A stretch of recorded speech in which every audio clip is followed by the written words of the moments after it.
We cannot take the risk of him becoming a patriarch. He consorts with harlots on the streets. I know it is hard for you to believe that he can be a Judas, but it's true, Your Holiness. I'm not even sure about his good heart. You think that you can come here and pretend to be holy? I'm starting to think that you're not human. You seem to be the real deal. No wonder they don't like you. We will demand Patriarch Sophrony to be removed and place you in his position. Get out.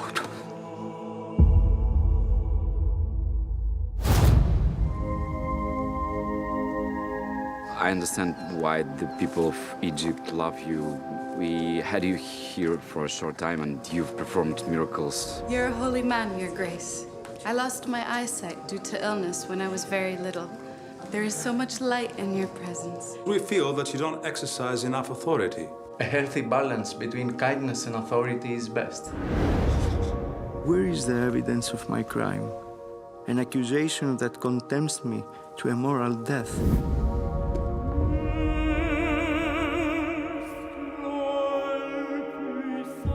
If it had been done to me, what has been done to you, I would not go to church anymore.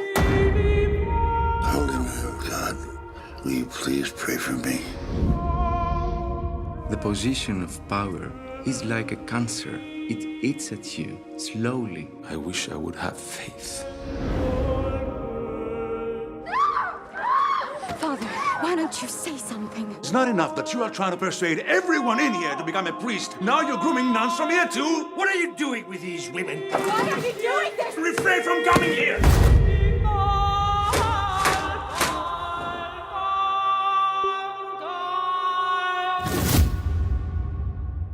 My body may be withering away, but my soul is not. Hello, Yelena. Hello. How are you today? I'm very good, thank you. It feels good to be in Belgrade for a change. Yes, this is, I mean, I must say I envy you a lot. I would like to be there myself all the time almost, no? Oh, I understand. So, just a brief question about an everyday life when you are in Serbia. Which foods do you miss? You live in the United States and Greece No, mostly, actually, so... at the moment, I'm in Greece. I've been in Greece for last it's going to be 7 years now. Before that, I lived in the States for about 20 years. So I think that was the longest I've lived somewhere, was in the United States. I was in Serbia for about 16 and a half years. So the food, yeah, of course, we have great food. But now that I'm in Greece, I'm a little closer. I can come here more often, so I feel like I don't miss it as much because I have it more often. Well, culturally, it is a well-known fact that all emigrants or immigrants miss the food from their home countries, but we also miss culture in broader sense, in broader aspects. So yes. You're the author of this film, Man of God, a beautiful film that is at this moment screening in US and I believe in many other parts of the world. You will explain that. Yes, so can you tell us until which extent is the making of this film also some sort of bridge that you personally built with your own culture of origin, to put it this way? I'm sorry if the question is too direct or too... No, it's not too direct. I would have to think about it. That's something that I have to kind of think about for a second. Where did this all come from? You know, I think it definitely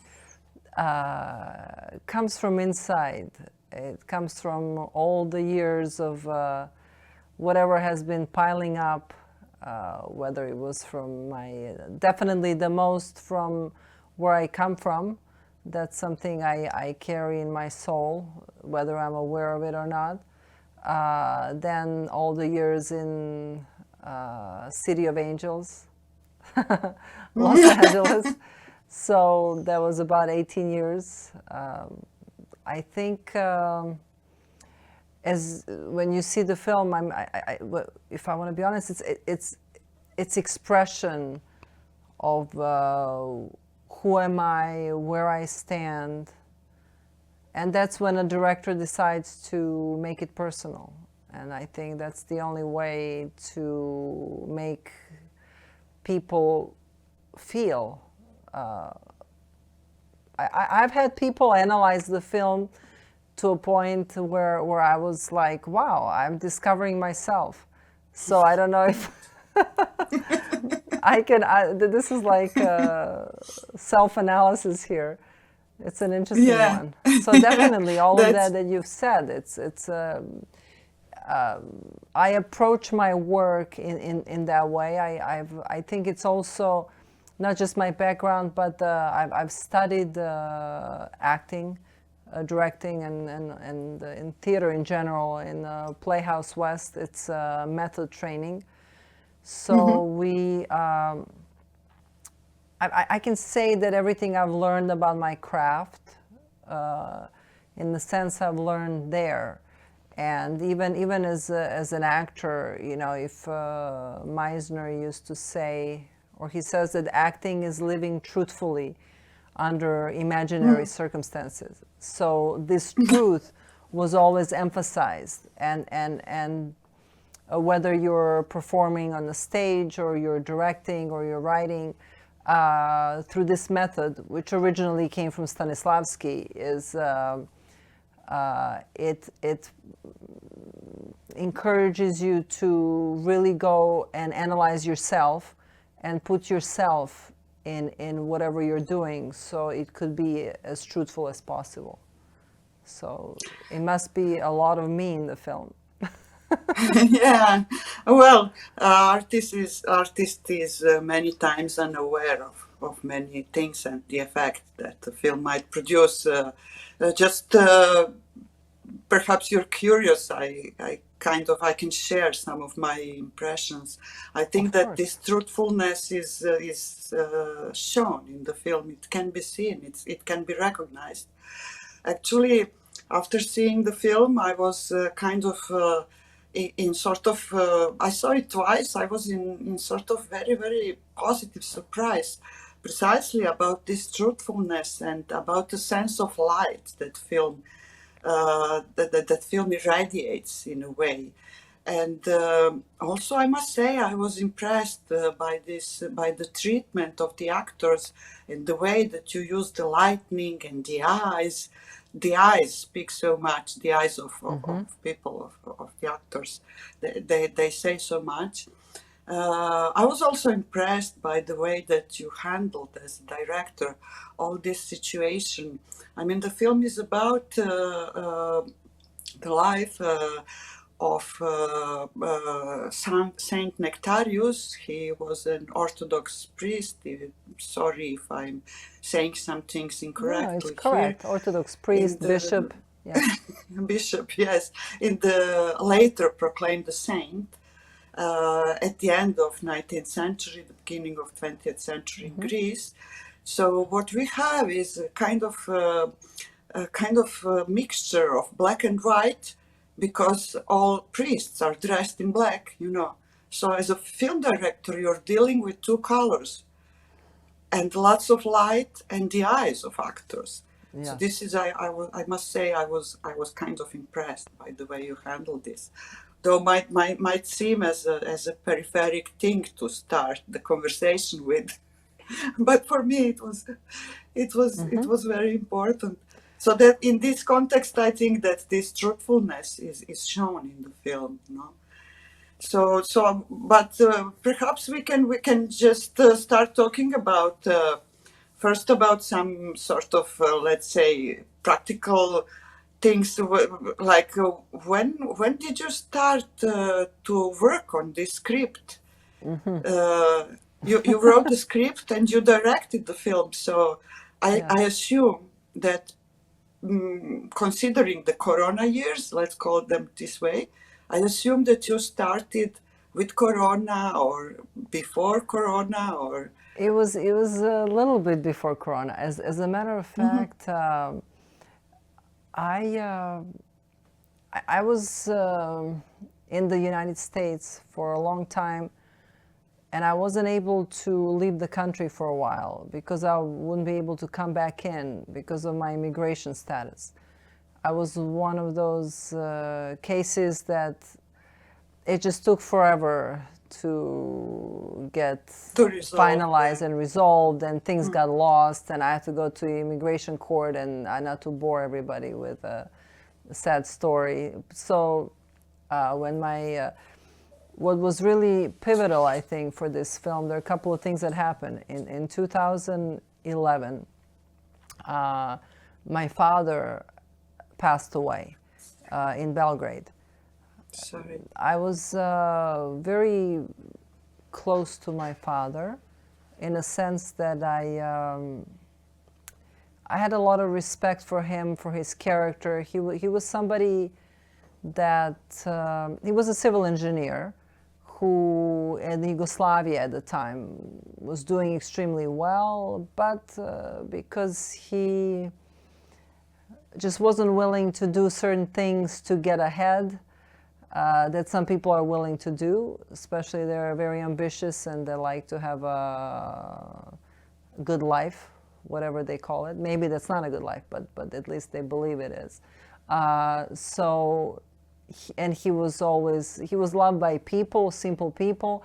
He wasn't liked by those in power because, again, he wouldn't want to take extra money and get extra houses like everybody else was doing. So they had to somehow get rid of him because he would remind them of what they were doing wrong. So basically, they couldn't just kick him out. They had to take him to court.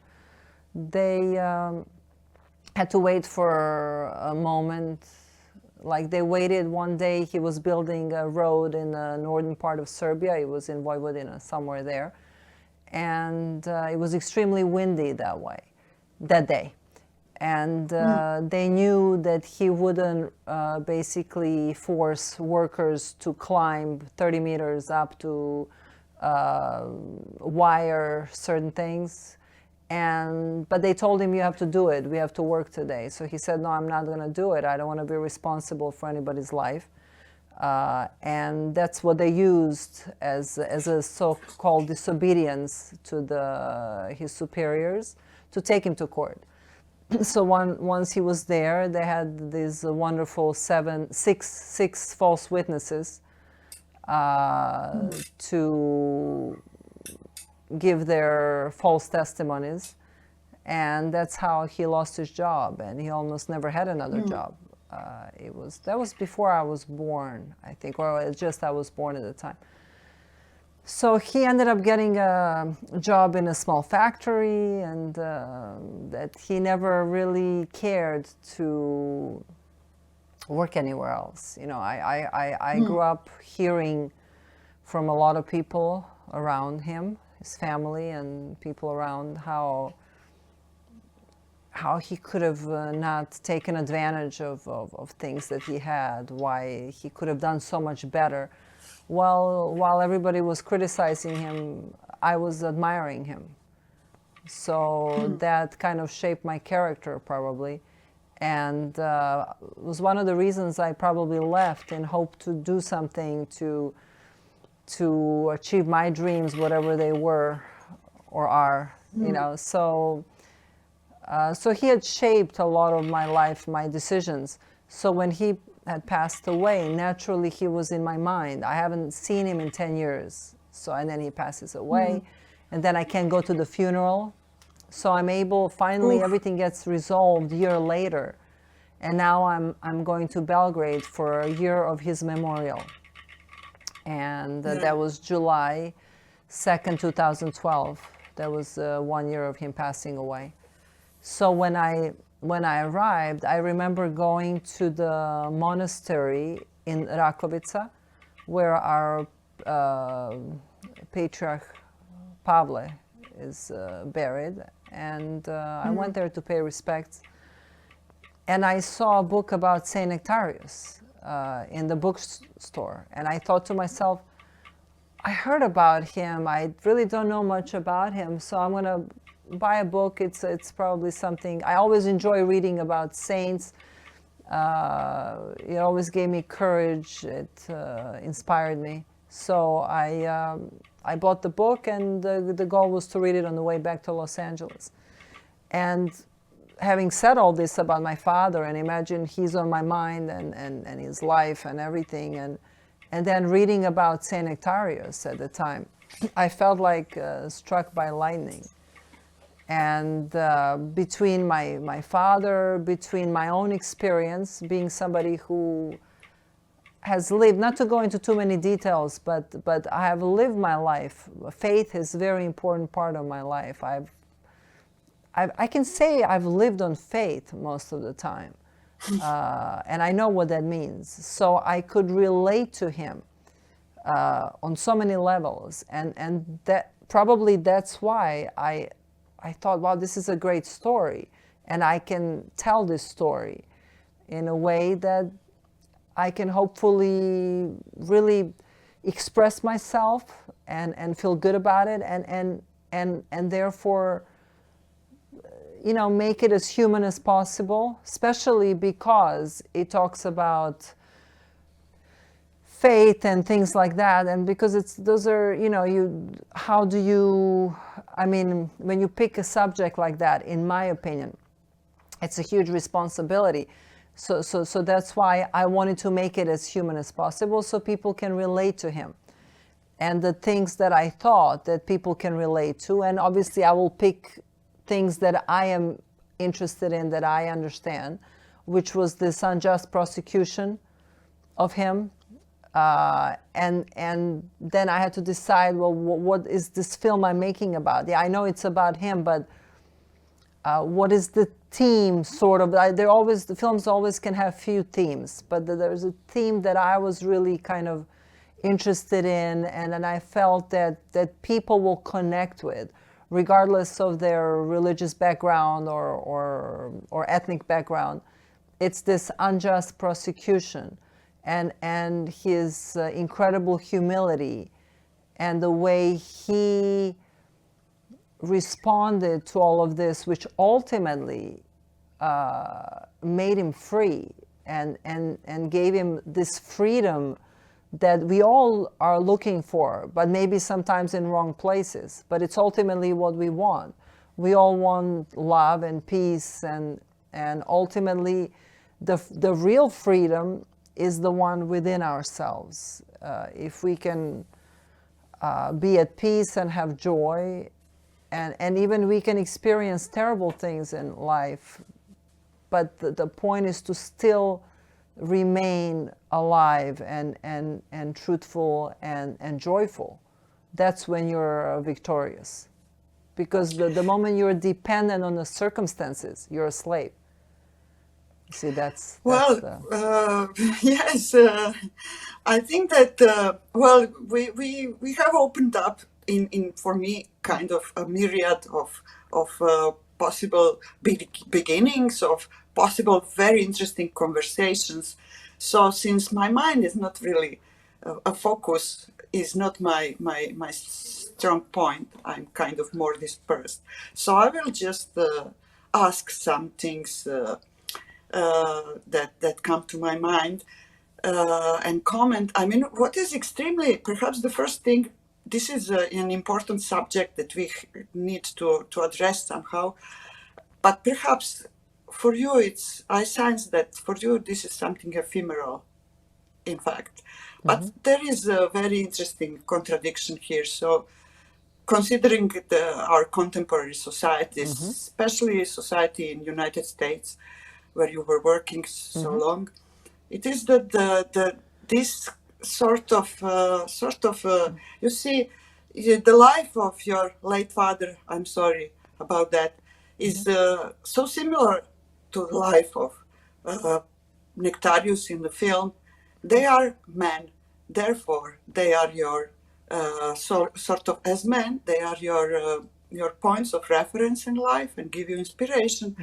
But you are a female director in this age where female initiative is socially encouraged, with this idea that women were, especially in cinema, outside of the industry. I can sense, I know that this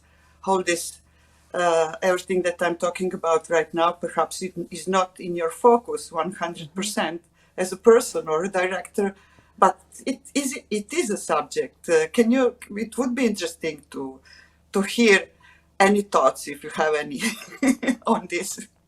On the subject of women working in the film? In cinema, yes, and patriarchy, you see, because this is... Yes, I'll be happy to share. And it comes, again, back to, I think, what I was trying to say, that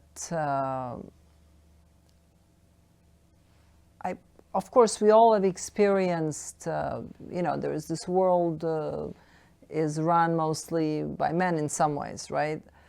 But it depends how you feel, and this is what I would tell women. I don't know, my opinion about that, this is like, of course, I would like to see more women feeling good about themselves, feeling that they can express themselves. In general, I have picked a subject of a person, of a man who has suffered a lot. I personally understand on my own level, whatever that is, it's not as great as many other people, what suffering is. So in general, I think that the real confidence, that's what we were talking about, here. So where women don't have to feel like if somebody has a problem because I'm a woman, that's their problem. Do you understand what I'm saying? So I don't want to. I want to empower women. I don't want to sit here and make people feel that they should feel like there is a problem because they are of a different gender. Do you understand what I'm saying? So of course. Yeah. So I don't want to have that kind of conversation that's going to lead into victimizing somebody. When on the contrary, I think it really comes from inside. You have to really believe in yourself. You have to not care about the prejudices of especially if they're so ridiculous, based on gender. I mean, to me, that's funny. I'm sorry to say that, but if somebody has an issue, it's a woman working or a man, or if it's a different gender, different ethnic background, it's like the person acts on a very low spiritual level. You see what I'm saying? And this film is trying to raise that consciousness. So that's why forgive me, I don't want to get into the conversation where it's going to make people feel less powerful. I don't think people should. You understand what I'm trying to say? Yeah, I am. There is a different, if there is abuse, discrimination, that we're talking about criminal activities, that should not be tolerated in any shape or form. But even like to put in their mind, I don't want them to have that in their mind. I think, of course, if you are talking too much about some ideas, somehow you are reinforcing it sometimes, no? Sometimes it's better just to omit things than to keep talking about things that should be that we should overcome. We should just overcome that. We shouldn't be talking about that endlessly, no? Yes, well, I think it's good to talk about it. I support that. But I don't want to encourage by my speech and give somebody reason to fail. Yeah, of course, not victim mentality. I want them to be strong And because in life is not fair. If you look at the life of Saint Nectarius, it's a life of an incredible amount of obstacles. But what makes you victorious is precisely the fight that it's within yourself, that the confidence stems out of that. And when the person is confident, then nobody can, I mean, ultimately you said something that made me think. You're talking about the man, my father, and Saint Nectarius, and then myself as a woman. But I'm thinking, what was this story really about? For me, living in the U.S., living in L.A., and you mentioned the contradiction. That's where a lot of abuse happens, and I'm sure more so to women sometimes than men. I don't want to, I cannot generalize now things, but yes, we know that. So my point is, okay, I'm a woman, I've struggled, I've been confronted by a lot of things that could have destroyed me, but I didn't allow that. Do you understand what I'm saying? This is what Saint Nectarius. Saint Nectarius was confronted constantly. This is what the film is about, and the whole thing was like to bring him to a point of distraction. But those people who were his enemies, in my case, being a woman in Hollywood or whatever, my enemies were the ones, like in Saint Nectarius' case, who helped me shape myself in a better life. Do you understand? They gave me more power. Yes, of course. They made Saint Nectarius a saint. I'm not a saint. Yes, I'm not of course, comparing myself. But it's those enemies. It's those guys that look down on you, that have a problem with you. Saint Nikolai Velimirovich has an incredible saying. It says, bless my enemies, O Lord, don't curse them, because they're the ones that actually help me to grow, become better, to grow. Yeah. Actually, what is very interesting is kind of emotionally problems that he is going through, even though we are talking about the end of 19th and the beginning of 20th century in Greece or Egypt. Even though we are talking about the context of the church, emotional problems that he's going through are so similar to many problems that any one of us can have in life. In contemporary life, he was kind of, I know because I have some young friends and then they have boyfriends, etc., etc. Boyfriends sometimes did just disappear.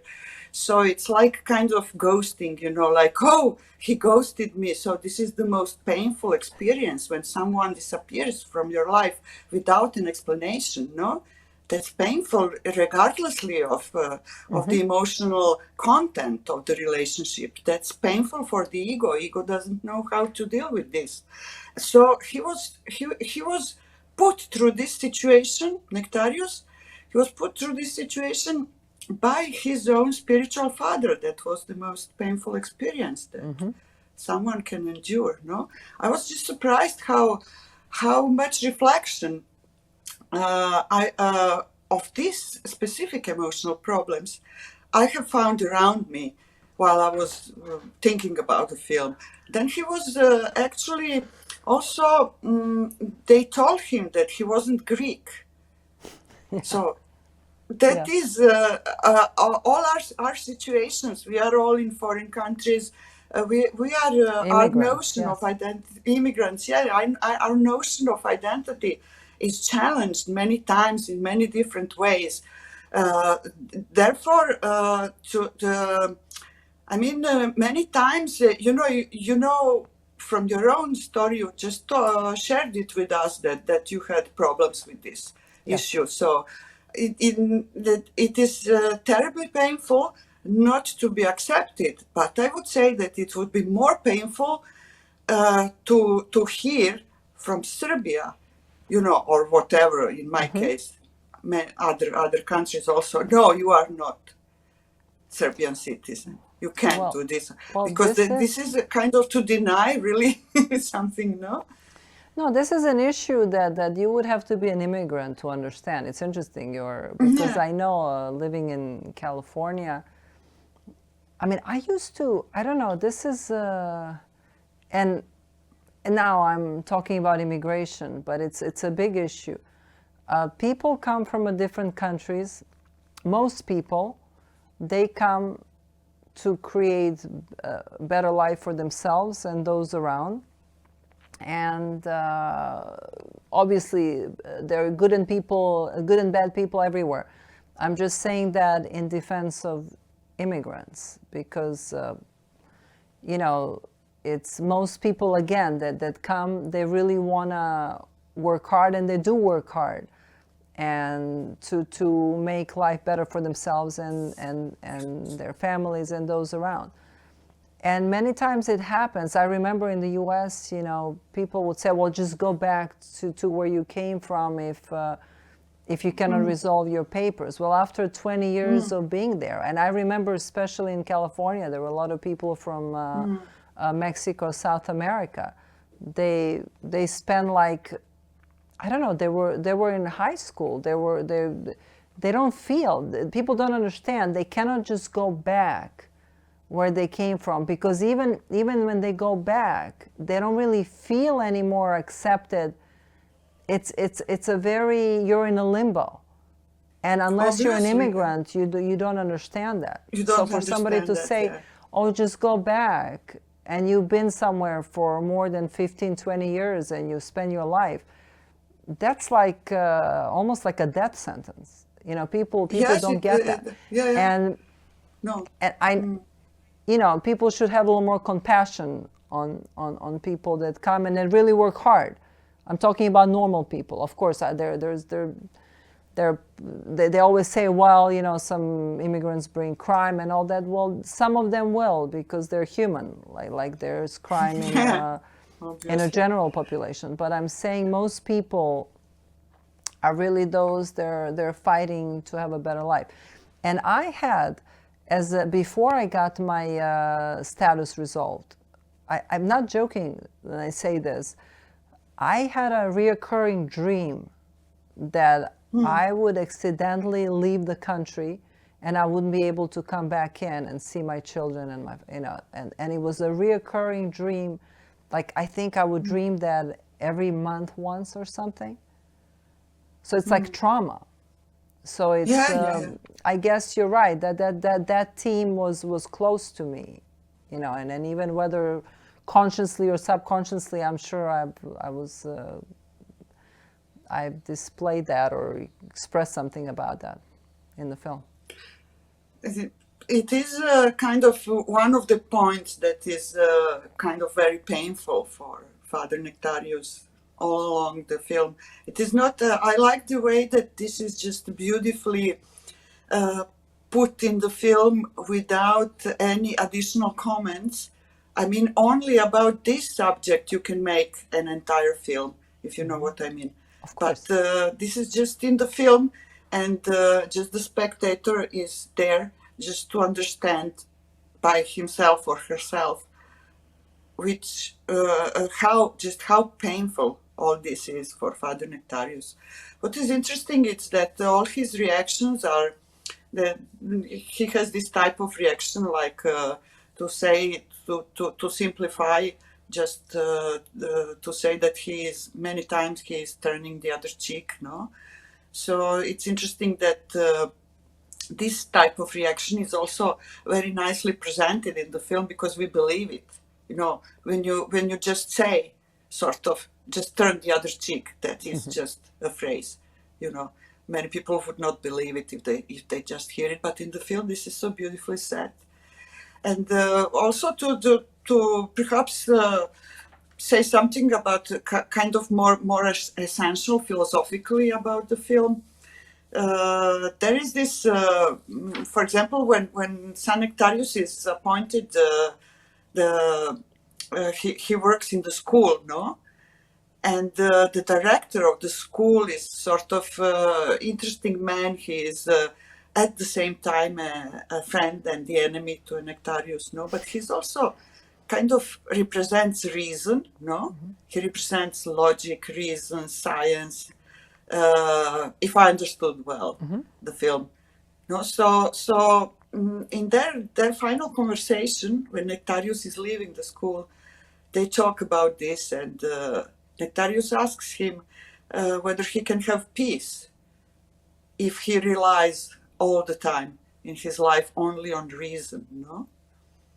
And the other one says, no, I actually can't. And that's the point of envy that he has with Nectarius, no? So interesting, this conflict kind of dialogue between spiritual and the reason is one of the central themes of modern philosophy and postmodern philosophy, no? So I would just, in the film we have other very interesting also comments about the contemporary situation, whether they are intentional or unintentional on your part, you know, like people in power are those, because they have lots of fear, they are those who are actually torturing in a metaphorical sense and real sense Nectarius. So there is this question of power. There is the question of reason, conflict between, or dialogue between faith and reason. There is a comment on actually on geopolitical global strategies, because Nectarius is fluctuating between several countries since he is told that he is not a Greek citizen. At that time, Greece was not very balanced politically, I believe, either. So the subject of vaccine pops up in the film, since one of the girls, she received a vaccine that left her blind, no? But she's grateful because if not, she would have died. Then we have Nectarius sort of founding a female monastery, so there is a subject of feminism, no? So then he says that he is planting woods because he's actually bought some young trees and he's planted them everywhere. No? So can you comment on the this? island? Yeah. So I didn't really actually had the sensation of watching the film that was taking place in the 19th century. Okay, I'm glad, because one of my goals, and this was when I sat down with my director of photography, who's done a fantastic job. I'm really happy with what he did. Not just visually, he's amazing director of photography, but we had a great understanding for each other. He understood very deeply what I was going for, and he was able to portray that. So that's the key. To have that collaboration is the key. I think very important thing to making a film. So as you mentioned, now I lost the train of thought. We were talking about, you see what happens when you make a film, you start losing your memory. Go ahead. It was, I was trying to say something about this now, and what was the question before that? It was to comment generally on sort of contemporary aspects of this story, on dialogue between religion and the reason. But let me just say it this way. But you mentioned something. There was a reason I brought up my Panayotis Vasilakis, is that we sat down and we decided all these things very carefully before everything was. Yes, when you said the film, it didn't look like I was watching the film. That's what it was, like it was 19th century. One of the things that I told him is, like, I don't want people to feel, I don't want people to look around and to focus on the surroundings. I want people to feel what the characters feel, to be very, I'm working on this from inside out. There's going to be a certain style I'm going to apply to directing, which you brought up. You talked about the eyes. You talked, so, and I'll get in more detail about that in a second. But I want to say that I told him specifically, I don't want people to feel like they're watching the film from this and this time. I want them to feel that it's happening right now. And this is something that we went for. And there are certain techniques that we have used. What we had to do, we had to be very truthful to the story. And everything, the color, the desaturated color, which is almost black and white, it goes with the mood with the film. The aspect ratio, 1.66, it's different. It's what they used to be used in the old movies. So it's a more narrow frame where there is more space above the head. So again, that makes you focus more on inside of the character rather than watching it from outside and just observing the story. It brings you more into the story. So this was done on purpose, and that was an effect that I wanted to have. That's also one of the reasons I chose English language, because this was just my intuition. It wasn't just, okay, there were two ways of doing this film. It was, you either going to do it in Greek or you can do it in English with accents. You can't do it, I don't think this would be right to do with just American accent or English accent. It would, especially for English speaking people, it would not be believable. So the reason I chose, apart from having a more international appeal, was really this modern feel I wanted to bring to this story, and more unique, more something different. It's interesting when before I dived into before I even had a director of photography, people would often ask me, how do you see this? Can you give me some pictures? I'm like, I'm not going to give you any pictures. I have an emotional understanding of the scene. And I'm very clear on what I'm doing. So when I sit down with my director of photography, and that's exactly what I did, we're going to discuss what is this all about? What are we doing here? And that's when we're going to decide what color we're going to use, which way the frame needs to be shot, what is going to be in the frame. So, and interestingly enough, a lot of people kind of looked at me in a strange way. And when they said, well, can you give me an example what this is going to be? I said, well, this is the best I can give you.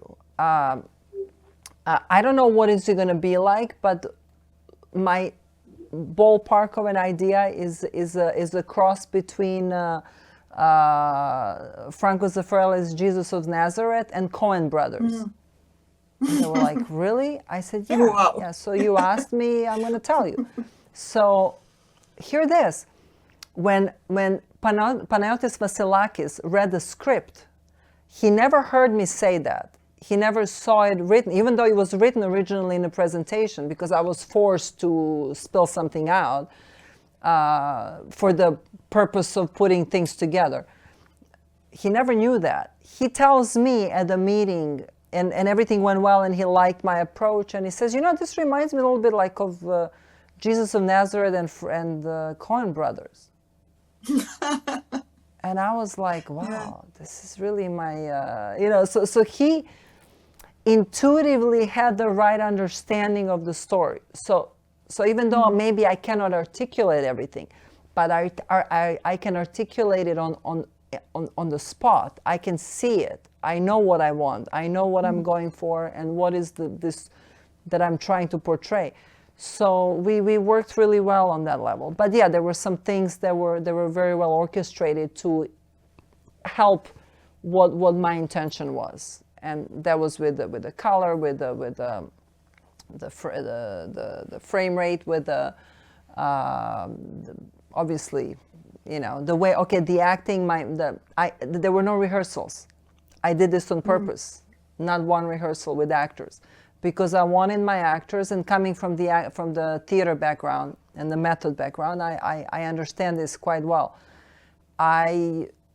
With each actor, obviously with Aris, with the main actor, we spend many days going through every scene so he understood exactly what he was doing in the scene. Not what he was saying. That's not important. What are you doing? Yeah. It's a big difference.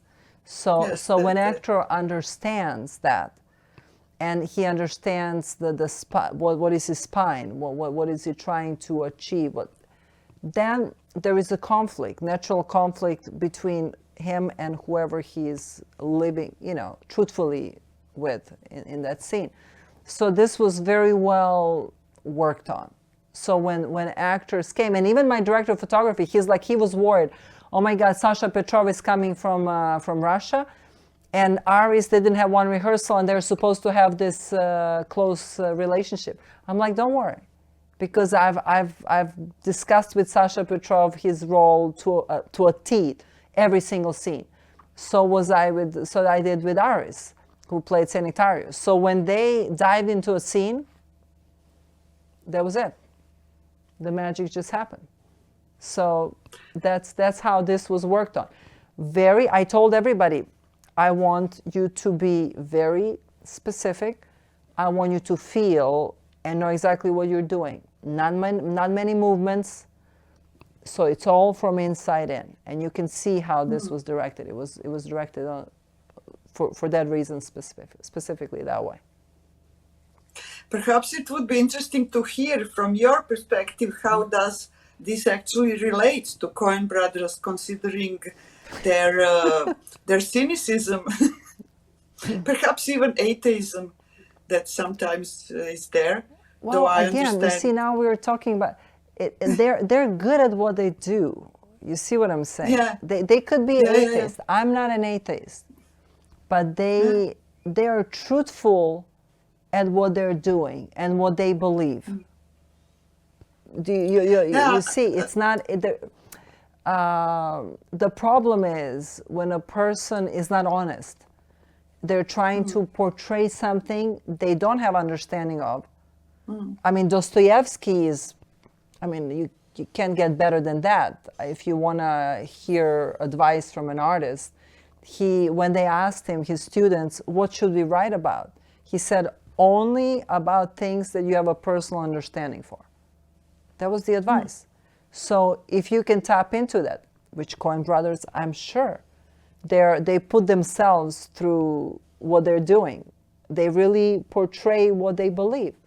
So they're the real, they're not faking it. They're not trying to, you see what I'm saying? They're not trying to impress somebody. They're just... If we remember performances, actors' performances from their films. You remember Javier Bardem, right? And they are not. It's not possible for spectatorship to forget because it's very truthful. It's very truthful, yes, and it does come from this tradition of method acting. So I can understand you, and I must say that I have a kind of personal problem with their cynicism. And something there emotionally doesn't work 100% for me as a person. But there is a film which is this remake of the Western, True Grit, that they deliberately have renounced their cynicism in that film. And they, I must say, were not actually truthful while talking to the press. And saying all those nonsense about not having seen the original True Grit film with John Wayne, etc. I don't believe that. Because I can see in the film that they have seen it and that they had worked on it very thoroughly. And this is kind of removed this cynicism. This is the greatest US film for me in the last 20 years. So, and the more positive one, Very interesting case, and I'm glad that we're talking. They could have evolved as people. Yeah, of course, also, yeah. Which we all do. We're evolving. We're changing. Whether we're changing in one direction or another, we never stay the same. That's the beauty about life. You're always going somewhere, whether you like it or not.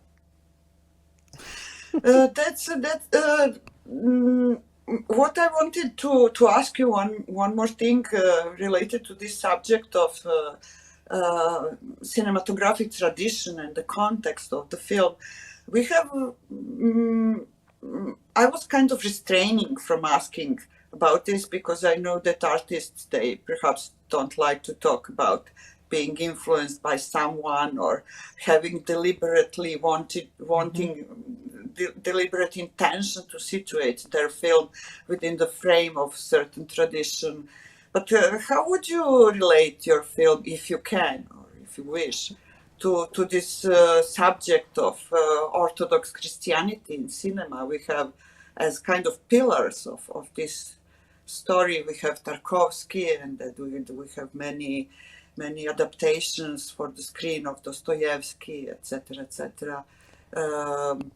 Do you how well, do you Dostoyevsky see your has film? played a huge part in I must admit, because I read his work since I was like, I don't know, 12, 13, I don't remember exactly, and every 10 years I reread everything. I still read it. I just, I don't know, I just love Dostoevsky, and so he must have influenced me, my work, and who I am, and how I approach what I do. Tarkovsky I watched. I wasn't thinking of Tarkovsky. I like, obviously he's an amazing director. I wasn't trying to imitate. If anything, I'll be honest, I watched a lot of John Huston's work before I directed this, because I liked, there was also something very truthful about his work. He was a writer who directed his own films, his own scripts. That's something like that Elia Kazan would talk about in detail. He's somebody who comes from a method training. He was studying in the group theater as an actor, and that's how eventually he directed the plays. We know the famous plays with Marlon Brando, and then later he directed films. But he really applied that method, and I can tell you, I reread his notes many times, because he was, if you read his book, when he wrote the notes before he was directing, how he was always asking, well, okay, I understand what this is about, so what this is about, but what is this for me? Where am I here? So I was really kind of applying that method to every single scene that I was doing. Then John Huston, more visually, I think he was fantastic director. He also was somebody who was very passionate about his beliefs and things that he, usually directors are, there's something they believe in, they get very emotional, and that's how we express ourselves. So he had a fantastic, obviously he wasn't a director of photography, but he just was able to tell a story visually in such a compelling way, to bring out the truth that I was after. That's almost like hardcore truth. This is what I'm saying, almost the truth that makes you uncomfortable. And I was very much influenced by him on that level. So it's interesting. So now I know people have mentioned Tarkovsky many times, but I think that connection comes because I work from inside out, which is what Tarkovsky was doing.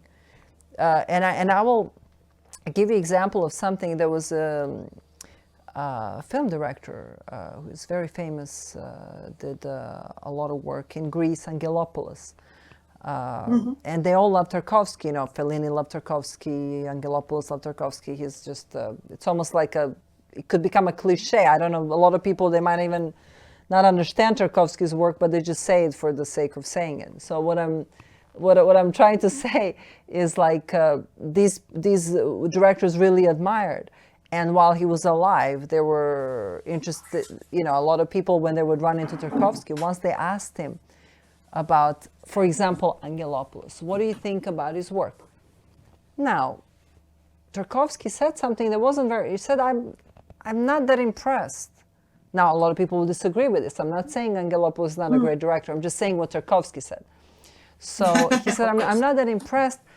And they were like, why? I says, well, because I can see in the way, in the scenes that he's making, that he's in love with himself. Wow. Hear that? Yeah. So who was Tarkovsky? He could see that the guy was in love. My producer in Greece did all Angelopoulos' movies. And one thing he said about him, that he was a megalomaniac, egomaniac. So now I know this. And then you hear what Tarkovsky said just by watching his films. So what is this that was so special about Tarkovsky's work? You cannot imitate the work of Tarkovsky, where he really was going for the truth.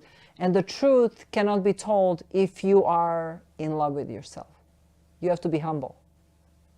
So yeah, that's interesting. So it's just, that's a different. Again, I'm not saying Angelopoulos is not a fantastic director. You know, I'm not.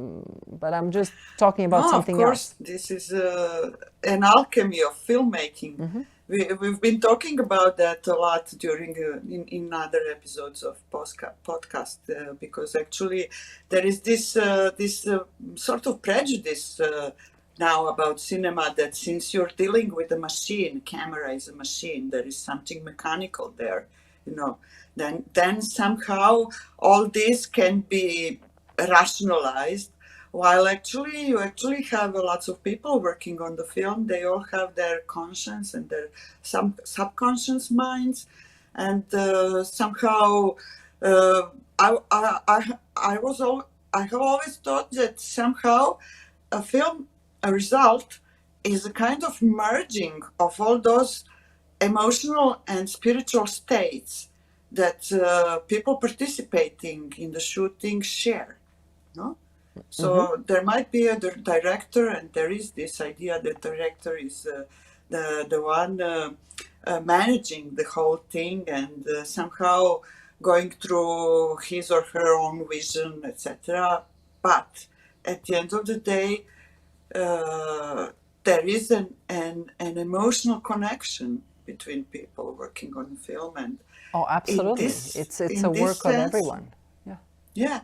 You can't really, you can't really, first of all, this emotion, if the director is in charge, then is transmitted from the director to others. Then there is a choice of collaborators that is involved also as a factor, etc., etc. So finally, what you have is a kind of interesting thing, machine sort of recording and transmitting emotion. This is really a miracle of cinema, in my modest opinion. No, it is. And I was very fortunate. I need to stress this. I worked with amazing people, very talented people, from director of photography to costume designer to set designer. I worked with the incredible people. And I had a very good relationship with them. I think people that got on this project, I don't know, I can speak for every one of them, but I know most everyone did it because they really believed in it. This subject was important to them. So there was this love on the set and trust that was very important so I can say this is not just, definitely not my work, it's a work for everyone. All of us, we had a vision and we were able to kind of share that without conflicting with each other. On the contrary, there was a really, with all the obstacles we had to face, and there were many. We filmed during pandemic. It was really this trust and love that was very special while making this film. It was captured by the camera, as camera is kind of also alchemical tool, capturing the truth that is sort of there in front of the camera. But this is a kind of theory, perhaps too esoteric. But since we are talking about filming the life of a saint, I think that some esoteric things about cinema should also be explored in this context, perhaps.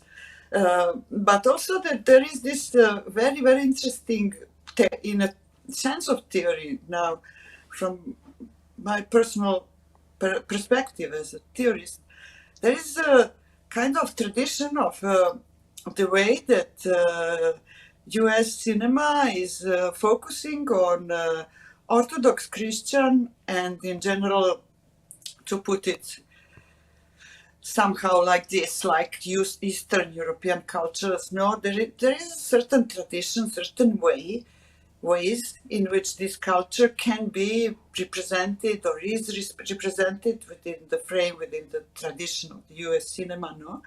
So we have some milestones there, like the film Heaven's Gate by Michael Cimino, no? And we also have lots of... My favorite film is the Robert Siodmak's film from the 40s, adaptation of Dostoyevsky, The Gambler. Then this is just my own personal thing. Then we have kind of all this Dracula story, you know, about kind of Eastern monsters, if we can put it that way, kind of stigmatizing aspect, no? And but what we didn't have before this film, it's so interesting.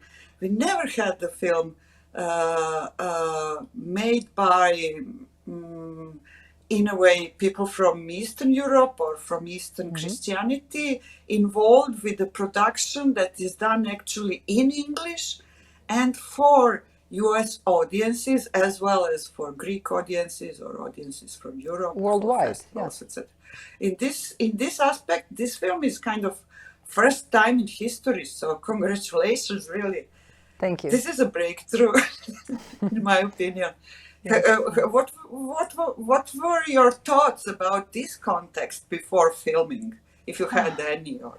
It's interesting you're saying that. It's a good observation. I felt that this story, that's one of the reasons as well that I felt that this was an important subject and a story to tell. And then it's something that I love. It's personal to me, the story of a saint. And so, but it had this universal quality that the story of Saint Nectarius, and this is what I intuitively felt, that would really speak to the Western world as much as the world East, or that would, and this is something that I wasn't sure if I was going to be able to do it, but somewhere there was inside of me, I saw that. And even if I tried to articulate it, people would look at me like I was crazy. But it seemed that it does have that quality, that came across, which I'm really, really happy about. This was one of my intentions. I mean, you have to understand, even in Greece, that's when the film first came out. Again, there were a lot of people that worked on it that believed in it. But even people that were behind it, they weren't really sure how it was going to perform. Yeah.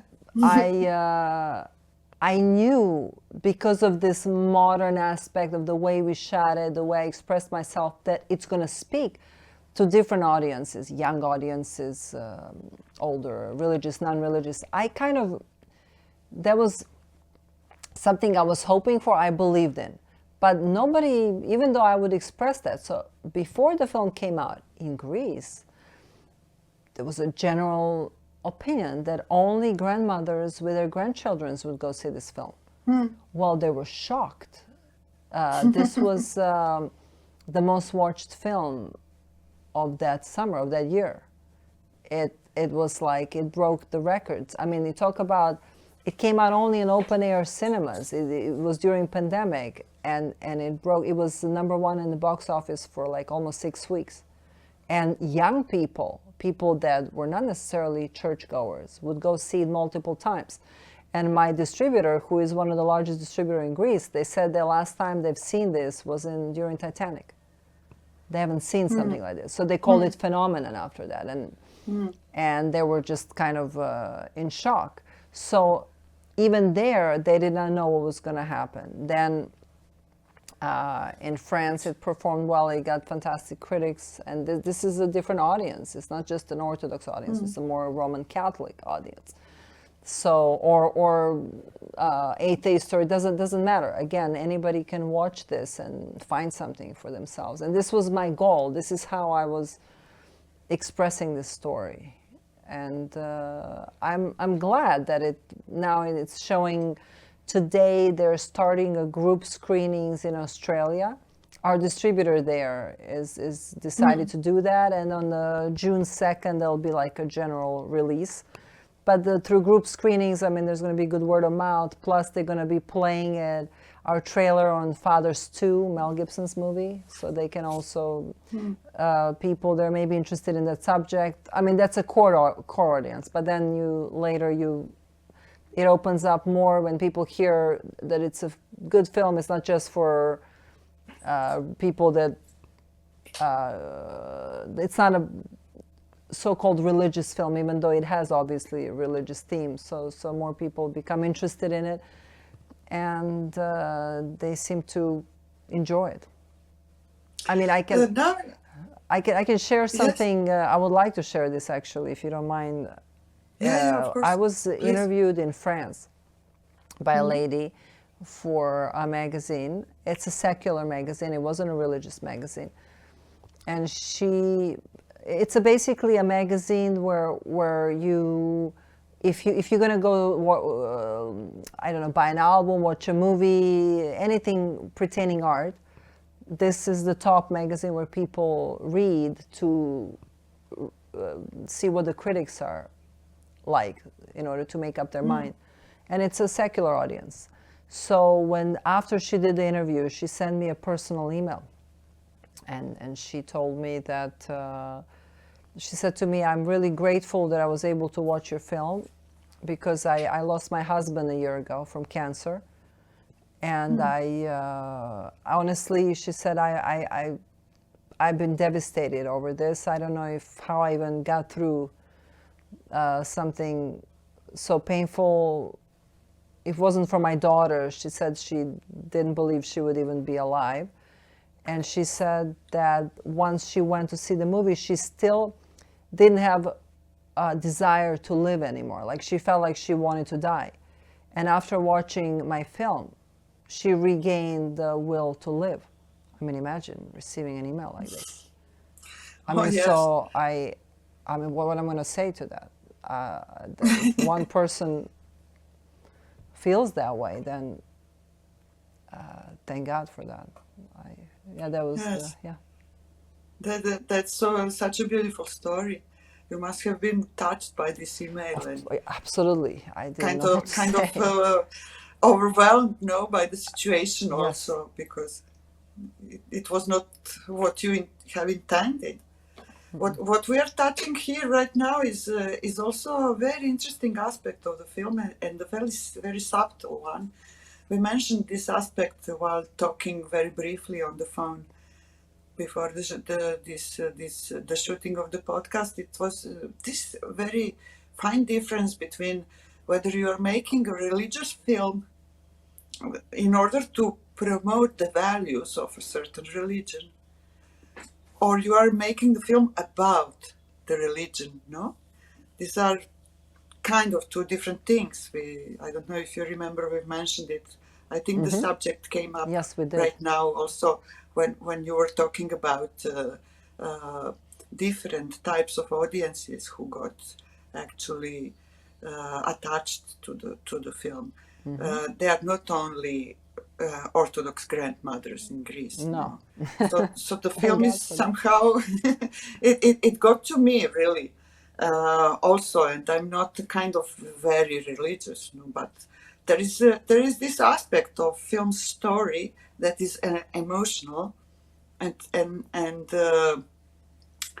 I mean, I'm kind of overwhelmed myself at this moment, because when I say this word emotional, so many ideas come up, no? So if you don't mind, I will just try to explain. Okay. I have studied screenwriting and playwriting, in Belgrade, at Faculty of Dramatic Arts in in this podcast we spoke a lot about this university because many guests were from there, no? So what we were told was that, what you've just said, that if a story is strong, if a story is good, if a story has this well-found emotional balance, and you can find in Aristotle's Poetics everything about how to achieve that, no? Okay. Therefore, you will have a film that will transcend anything, no? Obviously, no. But along my life and I started a career as a screenwriter in Serbia, but there was a war, and therefore the film production sort of fell from 50 long featured film per year to 2 long feature film per year, no? So it was difficult to be a screenwriter, so I wrote a book about Pedro Almodovar and ended up in Spain. And but I was observing other people making films, and the whole situation that I was sensing as a theorist also was kind of that not many people really believed in this Aristotle's notion, you know, that not many people, I mean, there are always some excuses, you know, that people invent or that people were induced to have due to a limiting situation or that they live around themselves. For example, you know, like someone would say, oh, it wouldn't work with the audience, this thing in English with the accent, you know. This is very bold, it wouldn't work. Give up. You know, so many people would give up on that step, even before writing a screenplay. Nevertheless, remembering what we were told at the university, the most logical and the most obvious thing would be to believe in the project, regardlessly of these technicalities, no? So they would tell you, you know, like you will not make a breakthrough in this aspect because many people have tried and all of them failed. I mean, why think like that? Why go to school? Go back to Aristotle, you know. Curiously, he's a Greek also, no? So, very interesting things, you know. No, you'll be amazed if you spend some time in Hollywood, and if you actually can be present in meetings when they discuss the scripts and what people would like to watch. I think the disconnect between what people want and what those people, they're thinking they know what people want, is staggering. Yeah. I'm sorry. Yeah. You'd be like wondering, is this for real? No, I'm not joking. I mean, you would. No, I believe you can write totally. 5 books on it. Yeah. You know, it's. I mean, there is one of the best screenwriters now that you study screenwriting. You know who William Goldman is. He wrote Butch Cassidy and the Kid. You know, he wrote. He rewrote Good Will Hunting. He wrote. I cannot remember now, but he's one of the best writer. It was a fantastic screenwriter. He wrote fantastic books on screenwriting. He would, yes, he would. He was like most of people. They've done films that actually people loved. He would say the same thing. Nobody knows. This is something I want to share with filmmakers, with writers. Nobody really knows what is this that people want. The only thing that you can do is be honest and tell a good story. And that's why it requires from a true artist not to care what other people think. Not to have an ego and not to listen to a good advice. That's not what I'm talking about. I'm talking about to do it because they really feel like expressing something. And see what happens. Because it's, trust me, it's like, you'd be amazed. In Hollywood, a great script can arrive. And then they put 5 writers on that script to make it better. And by the time it makes it to the final cut, you wonder, how did anybody even choose this to make into a movie? So it's the best thing, and that's why Sidney Lumet used to say in his book as well that he believed, even though he didn't write his own scripts, he believed in using one writer. Like if he likes somebody's script, he trusts the writer, not to bring 5 other writers, because it's like now you get out of the story and you start getting heady.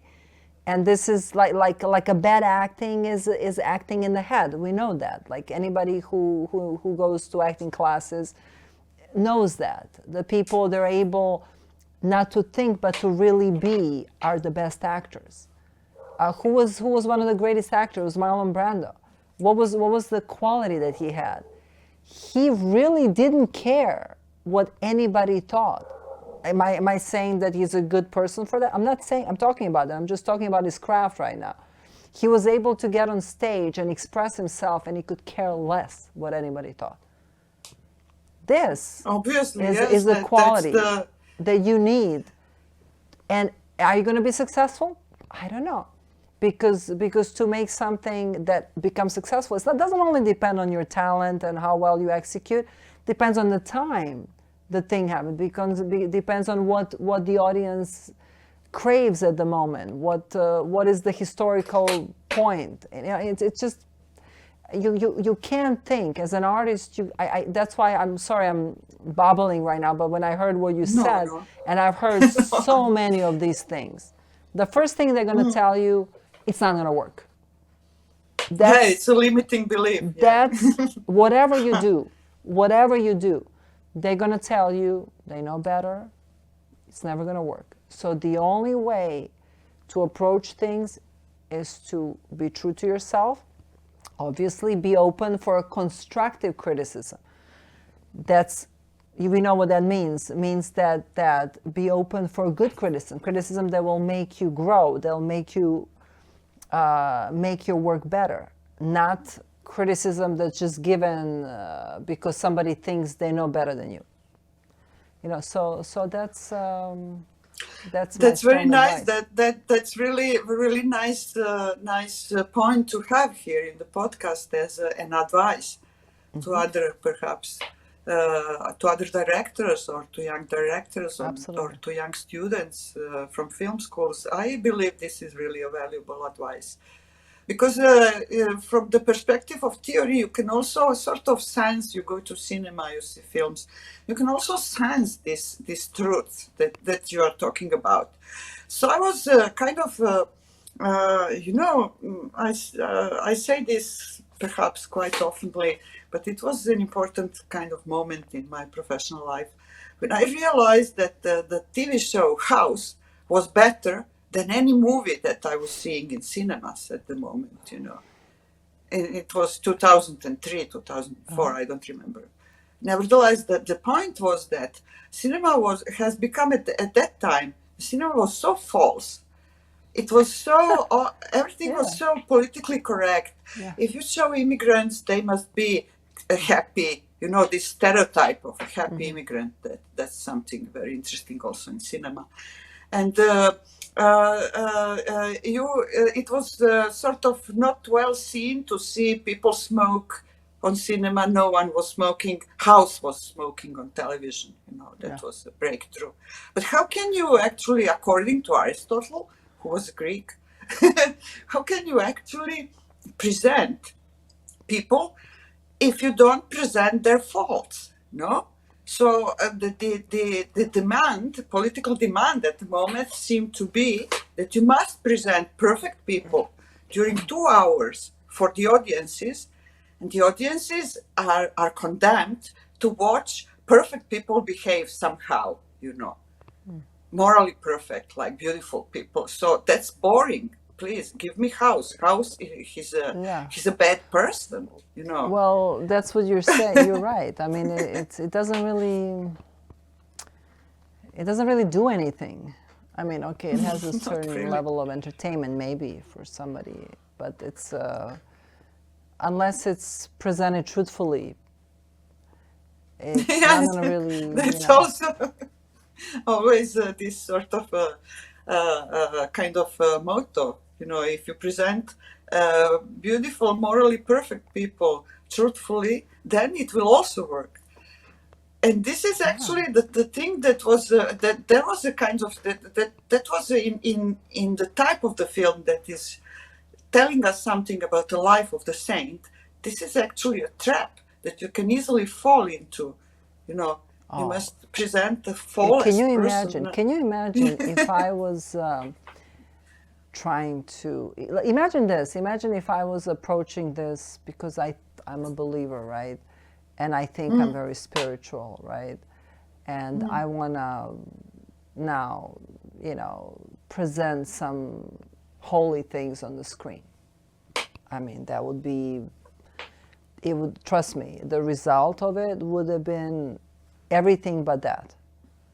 Because that's like, then I would be delusional to start with.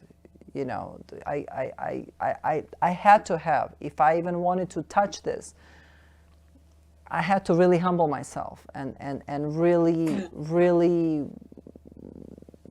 present it as truthfully as possible to have a chance for any possibility of any kind of spirituality to even present itself. Yes, the film is in this aspect in very extremely well balanced. I would say kind of, I must say now in the podcast, I mean, please, I'm sorry people, but I have to say that I like this film better than Andrei Rublev. Because it's sort of, I don't know, it has something that is so, in my modest opinion, kind of closer to me and to my understanding of what religion should be and what people are. And it doesn't have this gap of having to prove the existence of or the non-existence of a certain problem between reason and faith, etc., etc. No, not to enter now. It would be talking too much about me personally and my taste. But what I wanted to ask is perhaps now to make a conversation, perhaps to bring it to less complicated subjects. Was Mickey Rourke one of the people who believed in you? How did you get him to collaborate with you? Is there a symbolism in him playing a certain role in this film? Yeah. No, I wouldn't like to offer spoilers, so we will not reveal the end. Okay. He played, as you know, not a big role, but a very significant role. Yes. In the film, a very difficult role that required a very good actor who not only is a good actor, but is brave to go to really painful places, somebody who knows what pain is, what suffering is, and was willing to show that. So because of who he played and what he played, it had to be so ridiculously truthful that if it failed on any level, it would have not worked. So now, I'm going to say why Mickey Rourke. Okay, because we were making a film for international audience. We were in need of a couple of internationally known actors. Now, casting this film was extremely important. I really went after, you know, every part was important to me. I don't care how big or small it was, because anything could throw you off if it's not truthful, and then you can be gone for half an hour after that. So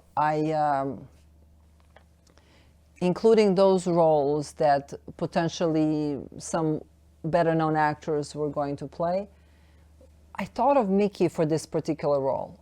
Why? When I was in Los Angeles, there was a movie called The Pledge. Sean Penn directed that film. Jack Nicholson was playing a lead in the film.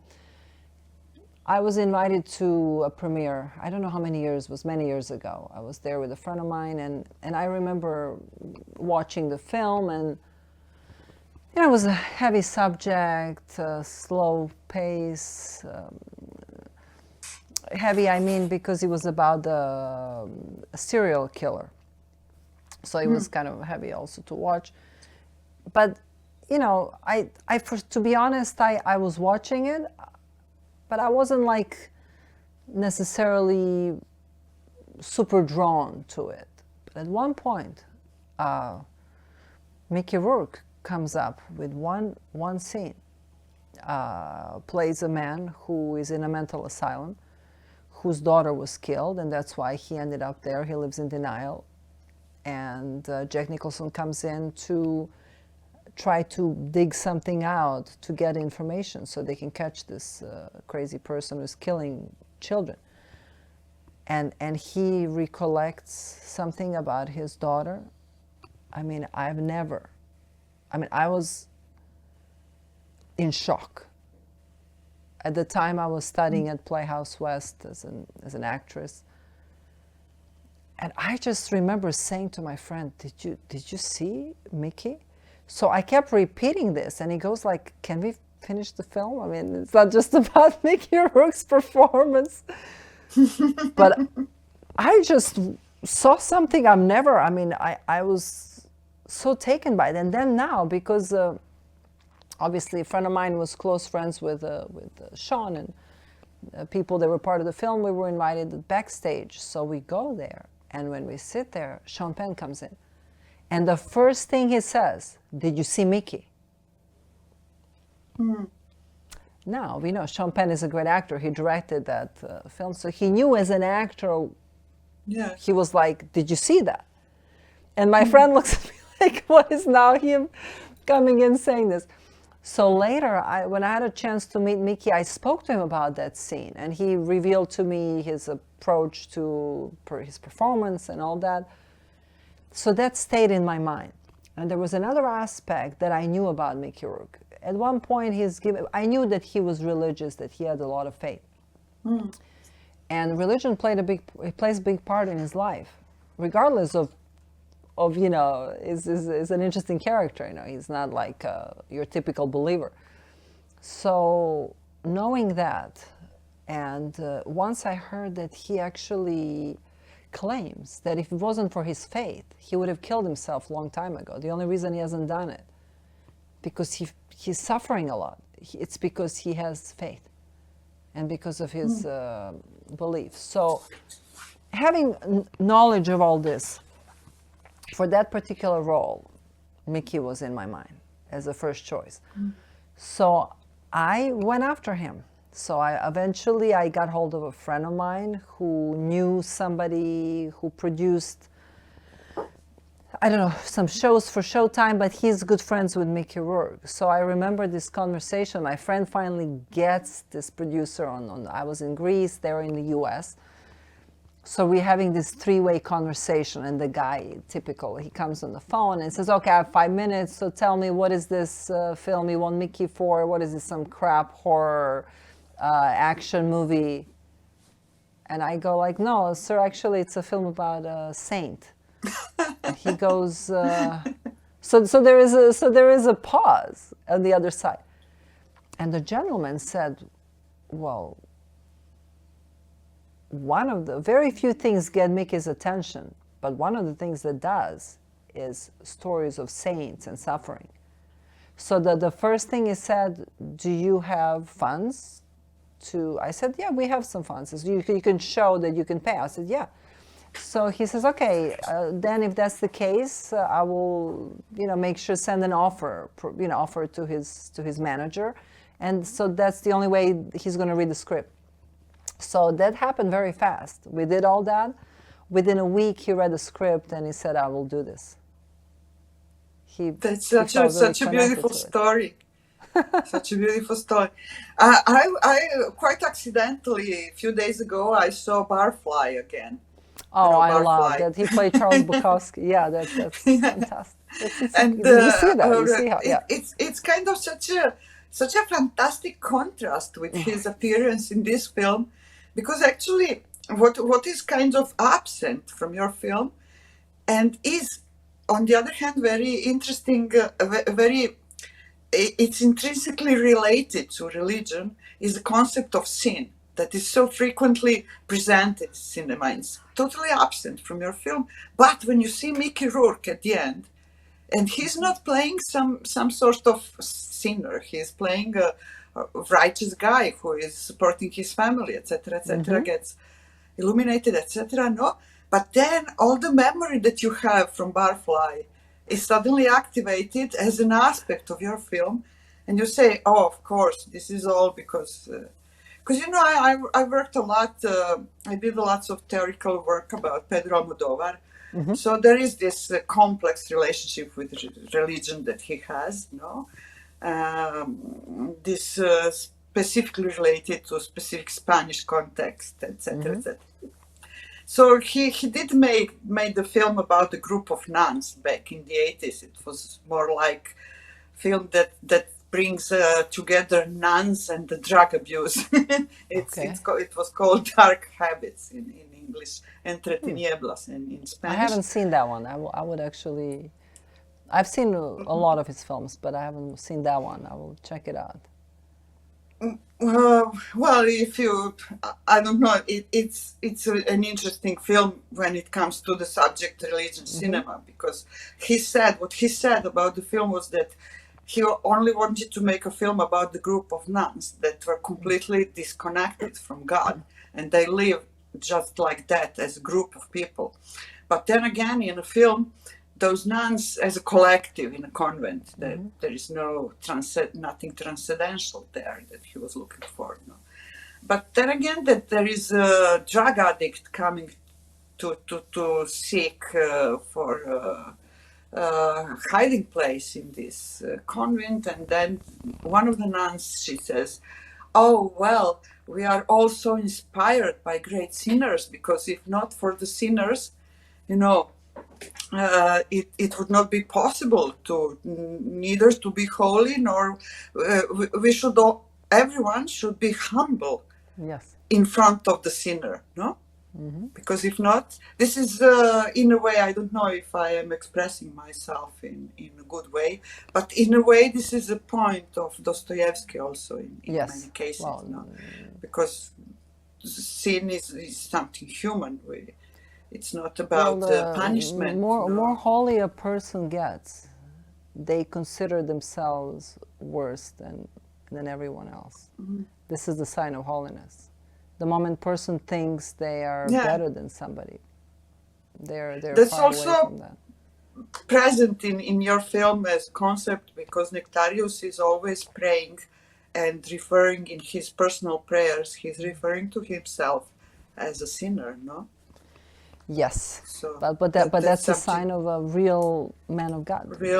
Somebody who you cannot be in love with yourself and look down on people and be holy. It just doesn't go together. Doesn't matter what you're wearing, where do you live, that just doesn't go together. And that's why it's called man of God, who is really man of God. But can I say something, because just to finish the Mickey Rourke story, of course. Because you mentioned Barfly. I love that film, and there is that there is a phrase in there that it's very funny. I wanted to mention when Faye Dunaway tells him, you know what? I don't ever want to fall in love. She kind of says that in a sense, I don't ever want to go there again.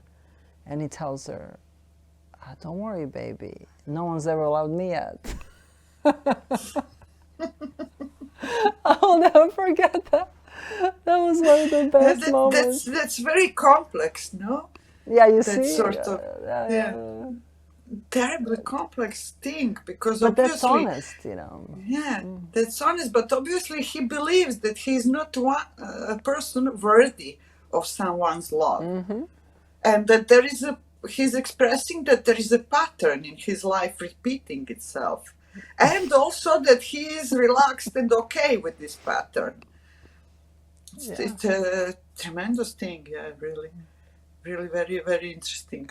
Sorry, I didn't mean to change the subject here, but it's still within the subject. We're talking about That's again, you can't fake holiness. That's what I'm saying. A person could be. You might think we don't know what's in a person's heart. Somebody can be much closer to divinity, to God, and then somebody else who it looks on the outside that they're somehow, clean or polished, but we don't know that.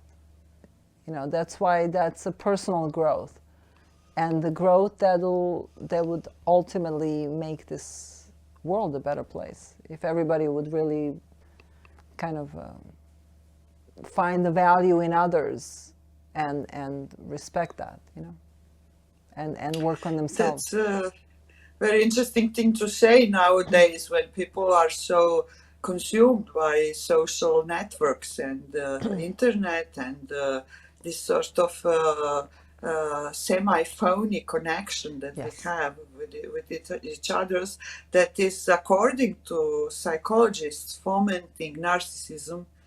And, narcissism is the highest point right now. That's why we have, I'm sorry to say that's why this world is becoming a dangerous and crazy place. I'm not joking, I really believe that.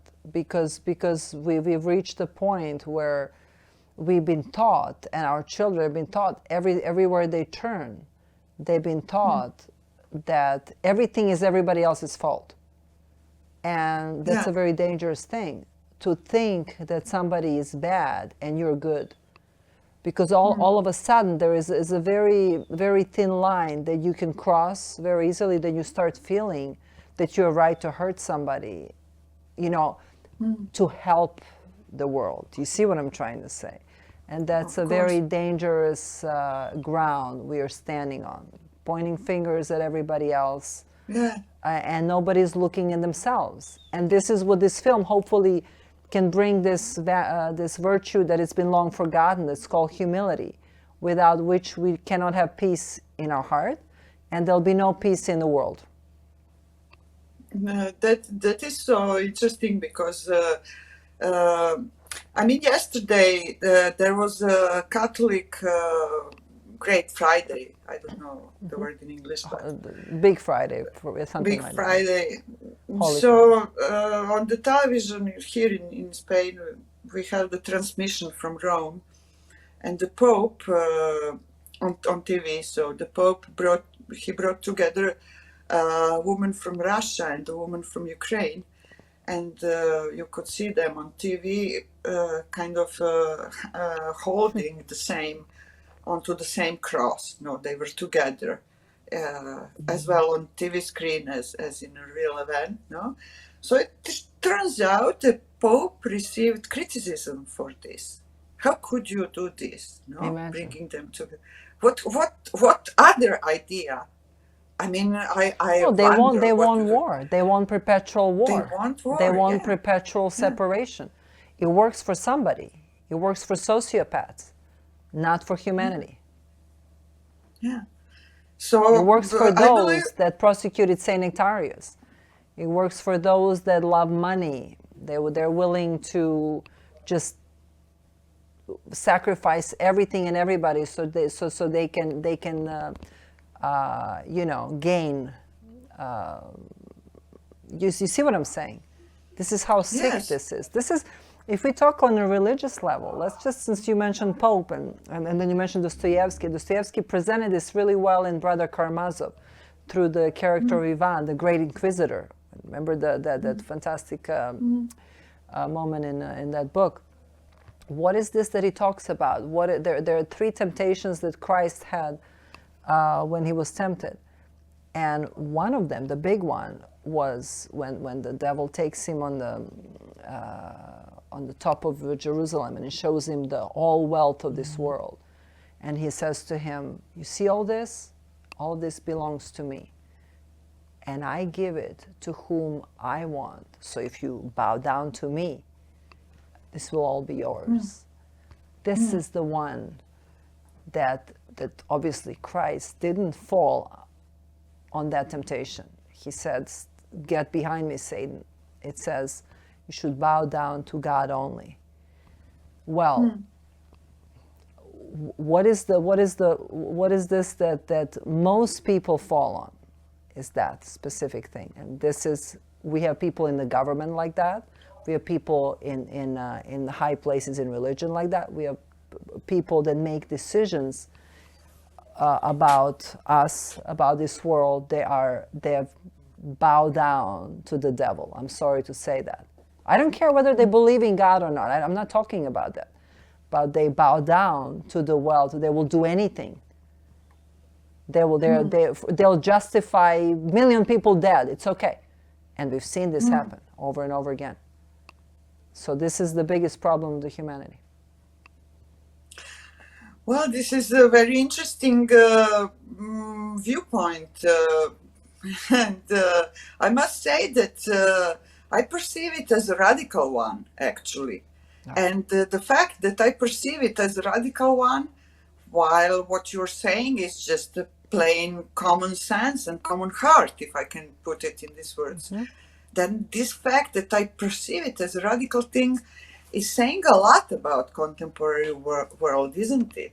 Because we are sort of induced also to believe that that natural things are unnatural, no? So I can think you nowadays again. they're trying to strip. I don't know what they're doing, but I'm talking about the war right now. It's like the fact that when the war happens, the humanity has failed. Those that are leading have failed. So we have to go back to forgiveness and love. Otherwise, there'll be no more humanity. How do you are you pessimistic in this sense? I'm not pessimistic. You know why I'm not pessimistic? You're optimistic. Because I believe that God has the final word.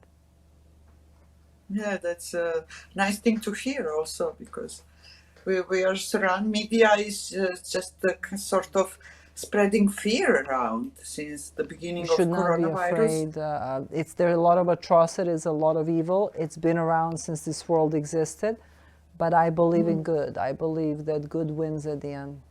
But we have to really surrender ourselves to that. We cannot follow the golden bars and be able to and just only worry about ourselves and think how we can, I don't know, only have pleasure or whatever. It's the real life is when you're willing to sacrifice for others.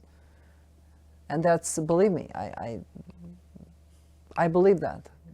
It's I've seen people. They've been sick. They've been dying of cancer. My friend died of cancer 3 years ago. He was 56 years old. I spoke to him the last few days of his life. He was in complete peace. He said he never felt better in his life. He felt never more alive. And I've known people that have homes and riches and everything, and all they talk about is how they don't know what to do with themselves. They want to kill themselves. So the truth is outside of all that crap. You gotta go inside to find that. Yes, that's a bit of a paradox, isn't it? Also, because you have to go on the inside in order to find something that from the outside is falsely offered to you. There is an interesting paradox there. So I'm sorry, I don't know what time is it. I lost. We had a great completely. time. That's nice. We had a nice. When we don't know what time it is, it means we enjoyed. That's important, to have joy and to feel. Yes, I'm really grateful for this conversation. I feel enriched as a person also, and as the same here. And thank you for that. Thank you very much. So perhaps we can finish here, and hope, and we can also hope that you will make many more films, and this is certainly my personal wish, and I would like to see many more of your films, and on many other subjects, since you have such an interesting viewpoint on the world and also on filmmaking. And I congratulate you, and I wish you personally all the best and all the best for the film. Thank you. And have a nice day in Belgrade. And if you eat sarma, please eat one for me. Absolutely. It'll be my pleasure. Thank you so much for having me. I really appreciate it. Okay, thank you.